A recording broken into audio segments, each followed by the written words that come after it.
ठंडा ससुराल। ये कहानी है परी की, जिसके माता पिता ने शुरू से उसकी परवरिश एक परी की तरह की थी। परी ने कभी ना तो गरीबी देखी थी और ना ही गर्मी। इसीलिए जब उसकी शादी होती है तो शादी के बाद उसके माता पिता दहेज में उसे एसी देते हैं, जिसे परी कभी बंद ही नहीं होने देती। ऐसे ही एक दिन परी की सास तारा परी से कहती है, बहू, जब से तू इस घर में आई है तब से इस घर का एसी 1 मिनट के लिए बंद नहीं हुआ। अरे थोड़ी देर के लिए एसी बंद कर दे बेटा। चलने दीजिए ना माँ जी एसी। मुझे एसी में रहना पसंद है, गर्मी मुझसे बर्दाश्त ही नहीं होती। अरे पर बहू, तेरे रूम के साथ साथ पूरा घर ठंडा हो रखा है। कहाँ ठंडा है माँ जी, सब नॉर्मल तो है। तुझे कुछ बोलने का मतलब कि भैंस के आगे बीन बजाना। तुझे जो करना है कर। तारा परी को एसी बंद करने के लिए कहती है, पर परी है जो एसी बंद करने का नाम ही नहीं लेती। अब इसी तरह से कुछ दिन बीत जाते हैं। ऐसे ही एक दिन तारा की तबीयत थोड़ी खराब हो जाती है और वो अपनी बहू से कहती है, बहू, एसी का टेम्परेचर बढ़ा दे या एसी बंद कर दे। मुझे सर्दी हो गई है और बहुत ठंड भी लग रही है। माँ जी, तबीयत आपकी खराब है, मेरी थोड़ी ना। और आपकी वजह से मैं क्यों गर्मी बर्दाश्त करूँ? इसलिए अगर आपको ठंड लग रही है तो आप कंबल ओढ़ लीजिए। परी अपनी सास को कंबल निकाल कर दे देती है, पर एसी का टेम्परेचर ना ही तो बढ़ाती है और ना ही एसी को बंद होने देती है। परी की इन हरकतों से तारा तो परेशान होने लगती है, पर वो बेचारी चाह कर भी कुछ नहीं कर पाती, क्योंकि अब तारा जब भी परी को समझाती और एसी बंद करने को बोलती तो परी अपनी सास को ही ताने दे देती। मुझे तो समझ में नहीं आता माँ जी, आप सब गर्मी में कैसे रह लेते हो? पता नहीं एसी चलने पर आपको इतनी दिक्कत क्यों है? अरे बहू, हर समय एसी चलाकर नहीं रखा जाता। पूरा घर एसी की वजह से ठंडा रहता है। मुझे तो इस घर में रहकर ऐसा लगता है मानो जैसे मैं किसी घर में नहीं बल्कि शिमला में हूँ। और जब बाहर जाती हूँ तो इतनी गर्मी लगती है कि हल्की सी भी गर्मी बर्दाश्त नहीं होती मुझसे। तो माँ जी, आपको किसने कहा गर्मी बर्दाश्त करने के लिए? आपको, मुझे और राजीव जी को गर्मी ना लगी, इसीलिए तो मेरे पिताजी ने पूरे घर में एसी लगवाई है। बहू, जो तेरा मन करे वो तू कर, पर ये ताना मुझे मत सुना कि तेरे पिताजी ने एसी दी है। परी का ताना सुनकर तारा वहाँ से मुंह बनाकर चली जाती है, क्योंकि अब जब भी तारा परी को कुछ कहती, परी उसे यही ताना देती। इसलिए तारा अब परी से कुछ कहना ही बंद कर देती है। ऐसे ही एक दिन तारा की पड़ोसन किसी काम से तारा के घर में आती है और घर में आते ही उससे भी बहुत ठंडक महसूस होती है। अरे वाह तारा बहन, तेरा घर कितना ठंडा है।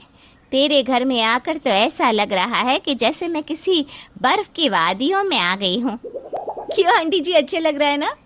और ठंडक तो महसूस होगी ही ना, आखिर हमारे पूरे घर में एसी जो है, और हमारे घर की एसी हर समय चालू रहते हैं ताकि किसी को गर्मी ना लगे। वो तो ठीक है बहू, पर मुझे समझ में नहीं आता तुम सब इतने ठंड में कैसे रह लेते हो। मुझे तो आए तेरे घर में अभी 5 मिनट भी नहीं हुए और देखो मुझे तो ठंड भी लगने लगी है। बहन, अगर हमारे घर में किसी को ठंड लगती है तो रजाई ओढ़ लेता है, पर एसी बंद नहीं होती। क्यों बहू, सही कहा ना मैंने? वाह परी बहू, तेरे तो मौज है, तुझे ठंडा ससुराल जो मिल गया। अच्छा चलती हूँ मैं, ज़्यादा देर रुक नहीं पाऊँगी। तारा की पड़ोसन तारा के घर में ज़्यादा देर रुक नहीं पाती और बिना बात किए ही वहाँ से चली जाती है। इसी तरह से कुछ दिन बीत जाते हैं और एक दिन तारा के घर का बिजली का बिल आता है और बिल देखकर तारा के तो होश ही उड़ जाते हैं। वो अपनी बहू से कहती है, 10,000 का बिल? अरे आज तक मेरा बिल कभी 2,000 से ऊपर नहीं गया और इस महीने 10,000? माँ जी, अब घर में एसी भी तो चल रही है ना, एसी बिल खींचता है और 10,000 कोई ज़्यादा बिल नहीं है। क्या कहा तूने? 10,000 ज़्यादा बिल नहीं है? अरे बहू, तेरे लिए 10,000 बिल भरना मामूली बात है, मेरे लिए नहीं। इसलिए अब से एसी नहीं चलेगी। माँ जी, एसी बंद नहीं होगी, भले ही 1 लाख का बिल क्यों ना आ जाए। अरे बहू, हर समय एसी चालू रखना अच्छी बात नहीं, और बहुत जल्द सर्दियों का मौसम भी आ रहा है। क्या सर्दी के मौसम में भी तू एसी चला कर रखेगी? तेरी वजह से इस गर्मी में भी हम सबको रजाई ओढ़नी पड़ती है। कोई भी घर में आता है तो वो भी ज़्यादा देर रुक नहीं पाता और ठंड के मारे भाग जाता है। अब तो सब मेरे घर को तेरा ठंडा ससुराल कहकर बुलाने लगे हैं। तारा हमेशा की तरह परी को समझाने की कोशिश करती है, पर परी अपनी सास की एक नहीं सुनती और मुंह बनाकर वहाँ से चली जाती है। इसी तरह से कुछ दिन बीत जाते हैं और एक दिन अचानक से लाइट चली जाती है। अरे ये लाइट कैसे चली गई? माँ जी, आपने कुछ किया है क्या? बहू, इतने दिनों तक तो मैं कुछ नहीं कर सकी, आज क्या कर पाऊंगी? और वैसे भी लाइट काट कर मुझे क्या मिलेगा? उफ़ो, ये लाइट क्यों चली गई? कितनी गर्मी लग रही है। माँ जी, ज़रा पता तो करना लाइट कब तक आएगी। यह सब मुझे नहीं आता, रंजित को बोल, वो पता करके बता देगा। बेचारी परी का गर्मी से बुरा हाल हो रहा होता है। अभी तक लाइट को गए 5 मिनट भी नहीं हुए थे कि परी रंजीत को फ़ोन कर देती है। रंजीत, मुझे बहुत गर्मी लग रही है। मेरे माता पिता ने बड़े नाजुक से मुझे पाला है। तुम जल्दी से पता करो ना कि आखिर लाइट कब तक आएगी। परी, अभी लाइट को गए 5 मिनट हुए हैं। तुम आधा एक घंटा देख लो, अगर लाइट नहीं आएगी तो मैं फ़ोन करके पता कर लूँगा। इतना बोलकर रंजीत फ़ोन रख देता है और अपने कामों में व्यस्त हो जाता है। वहीं दूसरी ओर लाइट को गए हुए आधे घंटे से भी ऊपर हो चुका था, पर अब तक लाइट नहीं आई थी, जिस वजह से परी का गर्मी के मारे बुरा हाल हो रहा था। अब परी से रहा नहीं जाता और वो बार बार रंजीत को फ़ोन करके परेशान करने लगती है, पर रंजीत उसके किसी भी फ़ोन का जवाब नहीं देता। और जब शाम को रंजीत घर आता है तो वो देखता है कि परी गर्मी से बेहाल है। ये क्या, अभी तक लाइट नहीं आई? और परी, तुम तो गर्मी से बेहाल हो। चलो थोड़ी देर छत पर बैठ जाओ, हवा अच्छी चल रही है। तुम्हें मेरी कोई फिक्र नहीं है। सुबह से लाइट गई हुई है। मैंने तुम्हें फ़ोन किया था कि पता करो कि लाइट कब तक आएगी, पर तुमने मेरा ये छोटा सा काम भी नहीं किया, और तो और मेरे कॉल का जवाब देना भी बंद कर दिया। बहू, रंजीत से लड़कर कुछ नहीं मिलेगा, इसीलिए तो मैं तुझे समझाती थी कि थोड़ी देर बिना एसी के रह ताकि गर्मी बर्दाश्त हो सके। रंजीत, मैंने पता किया है, कुछ इलेक्ट्रिक प्रॉब्लम है। शायद आज रात तक लाइट ना आए, इसीलिए आज हम सबको छत पर ही रात गुजारनी होगी। नीचे गर्मी बहुत है। अब गुस्सा थूक दो और छत पर चलो। इतना बोलकर रंजीत परी को शांत करके छत पर ले जाता है। छत पर जाने के बाद जब परी को ठंडी हवा लगती है तो उसे शांति मिलती है और उसे एहसास हो जाता है कि हर समय ठंडे में रहना ठीक नहीं। जिसके बाद अगली सुबह लाइट आ जाती है और उसके साथ साथ परी को थोड़ी सी सद्बुद्धि भी। ठंडा ससुराल। ये कहानी है परी की, जिसके माता पिता ने शुरू से उसकी परवरिश एक परी की तरह की थी। परी ने कभी ना तो गरीबी देखी थी और ना ही गर्मी, इसीलिए जब उसकी शादी होती है तो शादी के बाद उसके माता पिता दहेज में उसे एसी देते हैं, जिसे परी कभी बंद ही नहीं होने देती। ऐसे ही एक दिन परी की सास तारा परी से कहती है, बहू, जब से तू इस घर में आई है तब से इस घर का एसी 1 मिनट के लिए बंद नहीं हुआ। अरे थोड़ी देर के लिए एसी बंद कर दे बेटा। चलने दीजिए ना माँ जी एसी। मुझे एसी में रहना पसंद है। गर्मी मुझसे बर्दाश्त ही नहीं होती। अरे पर बहू, तेरे रूम के साथ साथ पूरा घर ठंडा हो रखा है। कहाँ ठंडा है माँ जी, सब नॉर्मल तो है। तुझे कुछ बोलने का मतलब कि भैंस के आगे बीन बजाना। तुझे जो करना है कर। तारा परी को एसी बंद करने के लिए कहती है, पर परी है जो एसी बंद करने का नाम ही नहीं लेती। अब इसी तरह से कुछ दिन बीत जाते हैं। ऐसे ही एक दिन तारा की तबीयत थोड़ी ख़राब हो जाती है और वो अपनी बहू से कहती है, बहू, एसी का टेम्परेचर बढ़ा दे या एसी बंद कर दे।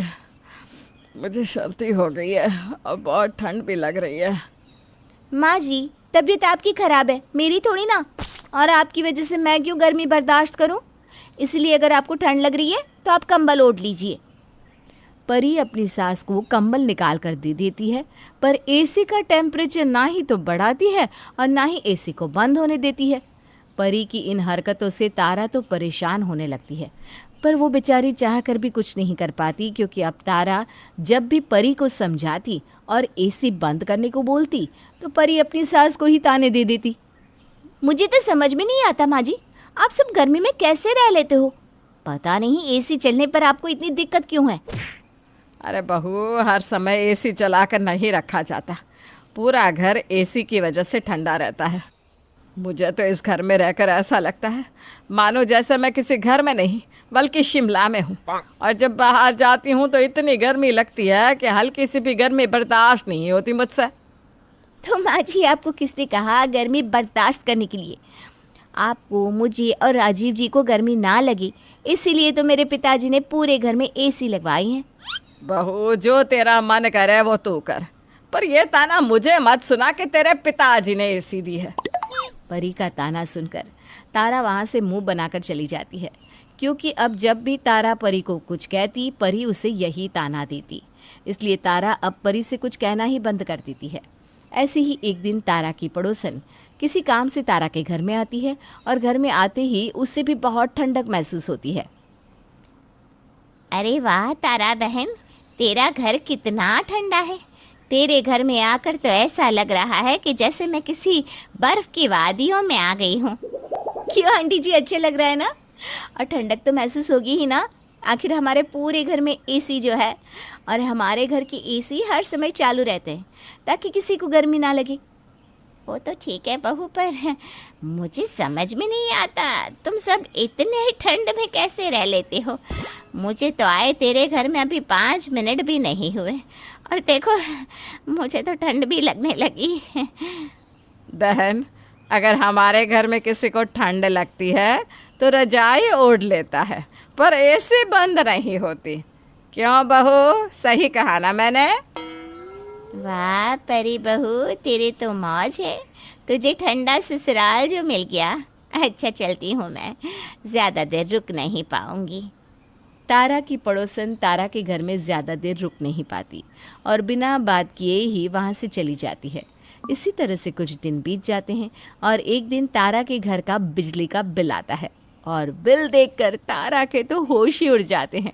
वो अपनी बहू से कहती है, 10,000 का बिल? अरे आज तक मेरा बिल कभी 2,000 से ऊपर नहीं गया और इस महीने 10,000? माँ जी, अब घर में एसी भी तो चल रही है ना, एसी बिल खींचता है और 10,000 कोई ज़्यादा बिल नहीं है। क्या कहा तूने? 10,000 ज़्यादा बिल नहीं है? अरे बहू, तेरे लिए 10,000 बिल भरना मामूली बात है, मेरे लिए नहीं। इसलिए अब से एसी नहीं चलेगी। माँ जी, एसी बंद नहीं होगी, भले ही 1 लाख का बिल क्यों ना आ जाए। अरे बहू, हर समय एसी चालू रखना अच्छी बात नहीं, और बहुत जल्द सर्दियों का मौसम भी आ रहा है। क्या सर्दी के मौसम में भी तू एसी चला कर रखेगी? तेरी वजह से इस गर्मी में भी हम सबको रजाई ओढ़नी पड़ती है।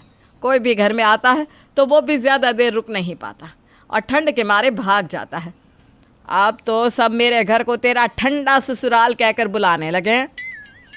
तारा हमेशा की तरह परी को समझाने की कोशिश करती है, पर परी अपनी सास की एक नहीं सुनती और मुंह बनाकर वहाँ से चली जाती है। इसी तरह से कुछ दिन बीत जाते हैं और एक दिन अचानक से लाइट चली जाती है। अरे ये लाइट कैसे चली गई? माँ जी, आपने कुछ किया है क्या? बहू, इतने दिनों तक तो मैं कुछ नहीं कर सकी, आज क्या कर पाऊंगी? और वैसे भी लाइट काट कर मुझे क्या मिलेगा? उफ़ो, ये लाइट क्यों चली गई? कितनी गर्मी लग रही है। माँ जी, ज़रा पता तो करना लाइट कब तक आएगी। ये सब मुझे नहीं आता, रंजित को बोल, वो पता करके बता देगा। बेचारी परी का गर्मी से बुरा हाल हो रहा होता है। अभी तक लाइट को गए 5 मिनट भी नहीं हुए थे कि परी रंजीत को फ़ोन कर देती है। रंजीत, मुझे बहुत गर्मी लग रही है, मेरे माता पिता ने बड़े नाजुक से मुझे पाला है, तुम जल्दी से पता करो ना कि आखिर लाइट कब तक आएगी। परी, अभी लाइट को गए 5 मिनट हुए हैं, तुम आधा 1 घंटा देख लो, अगर लाइट नहीं आएगी तो मैं फ़ोन करके पता कर लूँगा। इतना बोलकर रंजीत फ़ोन रख देता है और अपने कामों में व्यस्त हो जाता है। वहीं दूसरी ओर लाइट को गए हुए आधे घंटे से भी ऊपर हो चुका था, पर अब तक लाइट नहीं आई थी, जिस वजह से परी का गर्मी के मारे बुरा हाल हो रहा था। अब परी से रहा नहीं जाता और वो बार बार रंजीत को फ़ोन करके परेशान करने लगती है, पर रंजीत उसके किसी भी फ़ोन का जवाब नहीं देता। और जब शाम को रंजीत घर आता है तो वो देखता है कि परी गर्मी से बेहाल है। ये क्या, अभी तक लाइट नहीं आई और परी तुम तो गर्मी से बेहाल हो। चलो थोड़ी देर छत पर बैठ जाओ, हवा अच्छी चल रही है। तुम्हें मेरी कोई फिक्र नहीं है। सुबह से लाइट गई हुई है।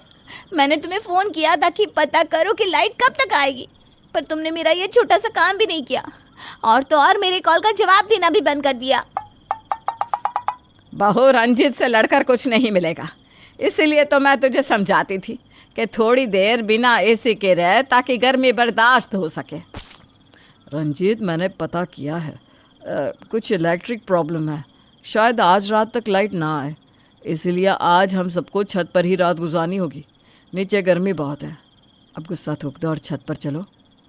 इतना बोलकर रंजीत परी को शांत करके छत पर ले जाता है। छत पर जाने के बाद जब परी को ठंडी हवा लगती है तो उसे शांति मिलती है और उसे एहसास हो जाता है कि हर समय ठंडे में रहना ठीक नहीं। जिसके बाद अगली सुबह लाइट आ जाती है और उसके साथ साथ परी को थोड़ी सी सद्बुद्धि भी।